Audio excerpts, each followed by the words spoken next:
In my life, going back to my early experiences as an inner-city teacher, deeply troubled by the chaos in the classroom, what we did back in the late 80s and 90s when I was working with so-called at-risk students in South Los Angeles was gamify the classroom.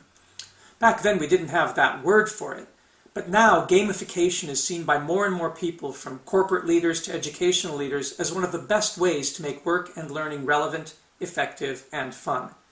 Even the Wharton School of Business at the University of Pennsylvania teaches courses on gamification that explore how game elements can be used to improve the way we do things, to fix reality. Privileged kids have almost always been given the chance to, in some sense, gamify their learning experiences. They've almost always been permitted and encouraged to tailor their educations to their own particular learning styles and to bring their passions and excitements into the learning environment. If ways of capturing intrinsic motivations for learning a subject were not provided in school, they were inevitably provided by family, friends, or community. The question, as far as school in general goes, is, can we really make learning environments that make learning meaningful and fun for everyone, not just the privileged? Or is this impossible to do within the standardizing school environment? Jane McGonigal, author of Reality is Broken, takes things further than gamification. She doubts the efficacy of trying to take our school curriculum and merely create educational games and new point systems and rewards and incentives from the outside in.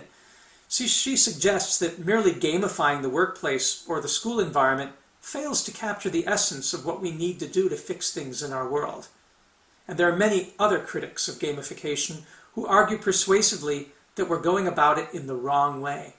In a blog post by Kristen Bourgault called Gamification in Education, Epic Win or Epic Fail, she talks about the cheapening of gamification, saying, and here I'm using my third quote from an unassigned source, "Is gamification really the magical process that so many believe it to be?" Many critics would argue against it, saying that this process merely cheapens and distracts from the learner's experience. Look around you. Elements of video games are creeping into many of your daily activities. Have you booked a flight recently on TripAdvisor? Commented on a Huffington Post article? New ways of earning badges and unlocking achievements are cropping up every day. But does the ability to earn a badge automatically increase our engagement in an activity? Game designer and consultant Margaret Robertson doesn't think so. In a recent blog post speaking out against the term gamification, Robertson wrote, "What we're currently terming gamification is in fact the process of taking that thing that is least essential to games and representing it as the core of the experience. Points and badges have no closer a relationship to games than they do to websites and fitness apps and loyalty cards. They're great tools for communicating progress and acknowledging effort, but neither points nor badges in any way constitute a game. Gamification is in fact the wrong word for the right idea. The word for what's happening at the moment is pointsification. There are things that should be pointsified. There are things that should be gamified. There are things that should be both. There are many, many things that should be neither. You may be tempted to jump on board and trade your grades in for badges and call it a game, but this simple act doesn't dramatically change the learner's experience. Take some time to really understand what makes a good game great. Create a compelling narrative to pull your students through the course. Set up mentoring and collaboration opportunities, such as those you encounter in games, to enable learners to share what they know, and frequently chime in with feedback. Use those badges to chart progress. But meaningful instructor feedback is what will truly propel the learner forward. Gamification, by contrast, doesn't rely on internal motivation. Instead, it's using the oldest tricks in the book, providing instantaneous feedback, egging on the competition, and rewarding even tiny steps of progress. Gamification assumes that the player isn't especially motivated, at least in the beginning, and then provides barrels of incentives to ramp up that motivation. So says Elizabeth Corcoran.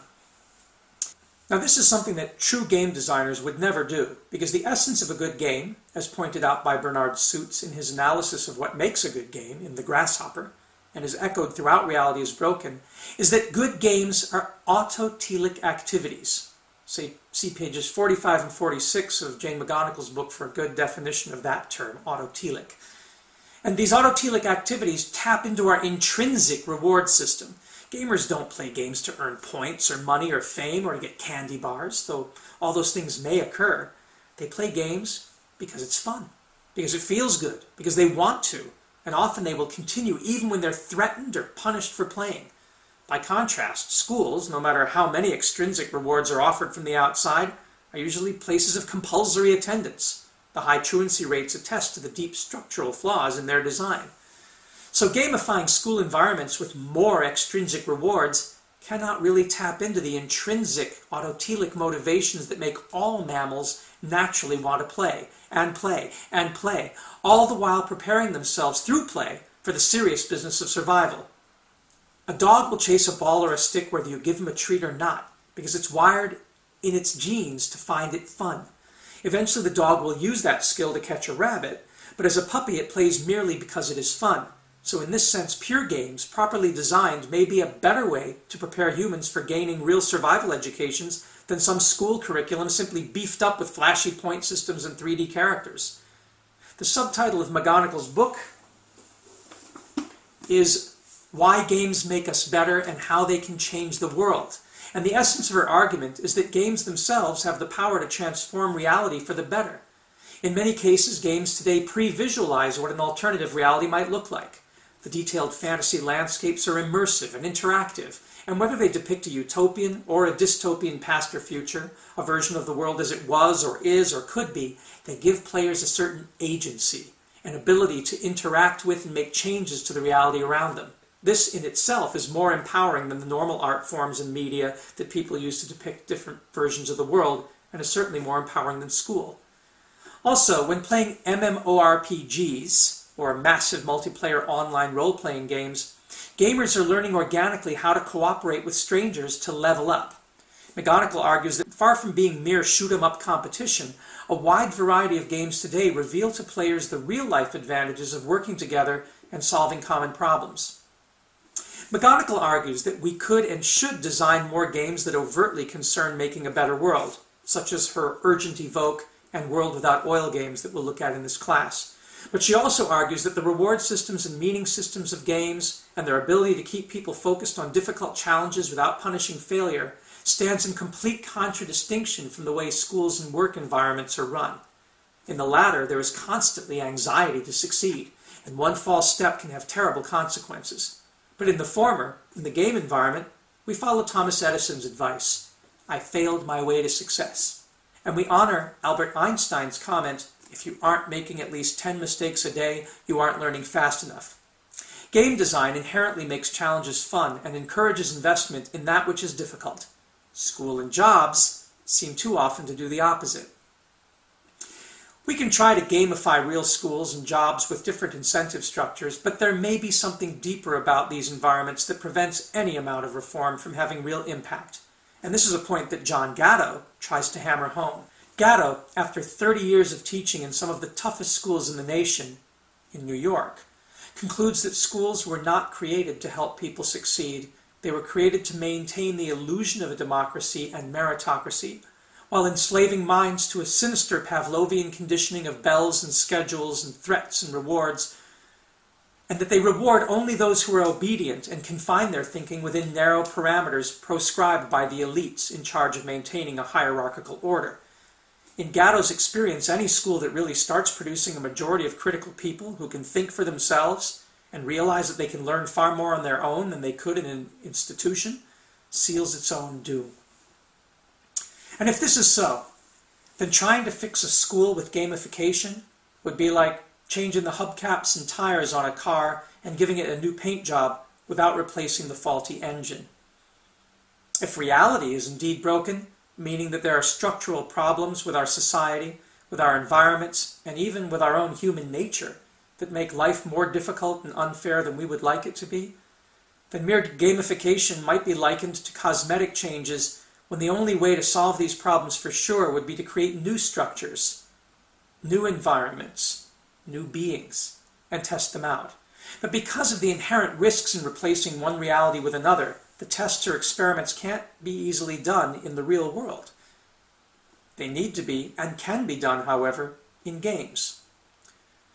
But If we can try out our alternate realities in games with low risk, low transaction costs, no threats of social disruption or harm to the player, the community, or society, and if these alternative realities turn out to be superior to what we see in reality, then the argument would be, why do we need the practices and institutions in reality to stay the way they are?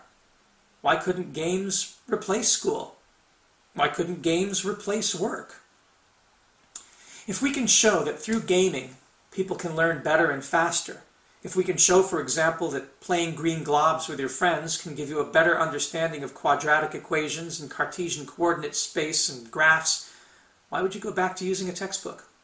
Why would you get up early and go through the sleet and snow on a cold winter's day to catch a bus to arrive in a room before a bell rings, risking getting in trouble, just to have a person stand in front of you with an ancient technology like chalk and chalkboard, writing incomprehensible symbols on the board where you might feel embarrassed to ask a question lest you lose face or social rank, when you could sit at home in a warm bed with a cup of tea and your laptop playing green globs? Or when you could go to the community center or public library and join a gaming group cooperating to save the world from space aliens using mathematical formulas that in your mind are ballistic weapons. If we can show that through gaming you can do your job better and more efficiently, if we can show, for example, that playing SimCity societies you can balance a budget better and improve roads and transportation while keeping your citizens happy, or that by participating in the game Fold It, you can help solve protein configuration problems that have been stumping biochemists for centuries, and with friends around the world, you can design new protein shapes and actively help cure diseases, as Jane points out in her book. Why would you be content going to a job where part of your energy and time and much of your salary was wasted in the commute, another large portion wasted in on-job politics and conformance to dress codes and other social norms, and even more wasted through the inefficiencies created by fiefdom obsession over secrecy and proprietary information? Politics. Why wouldn't you develop and sell your skills to cutting-edge firms who see the win-win value of crowdsourcing and collective intelligence in a new global online marketplace that uses virtual reality as an integral part of its work skill portfolio? The fact is that the military and the scientific and engineering communities, as well as economists, have been using computer simulations and various game theories and approaches to do serious work for decades. Real soldiers use combat simulations, games, to learn serious techniques and strategies at almost no cost and without the risk of injury or death. Pilots, of course, use flight simulators to learn how to fly real aircraft before they get in the cockpit of one that could crash. Astronauts train in simulators before going into space, and even doctors today train in virtual reality before refining their skills on real patients.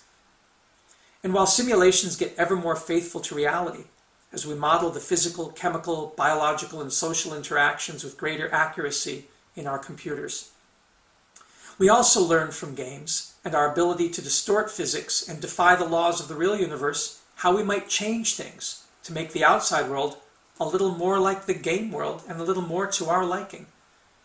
Games like Spore enable the public to participate in nurturing the evolution of imaginary life forms, and in the process to learn quite a bit about natural selection, artificial selection, and evolutionary processes.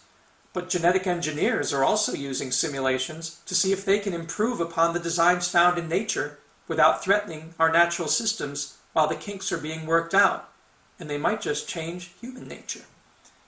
And that is the greatest advantage of games. In them, failure has few costs and has overwhelming advantages. They're safe, so gamers are encouraged to fail. This acceleration that this provides for learning and improving cannot be overemphasized. For if there's one thing that is truly broken about reality, about our schools, our jobs, our social life, our policies and planning, and our international relations, if there's one thing that is truly broken about nature itself on this planet, or any other planet in our universe, it is that failure creates fear. And when we fear to fail, we cannot truly learn. Trial without error leads nowhere.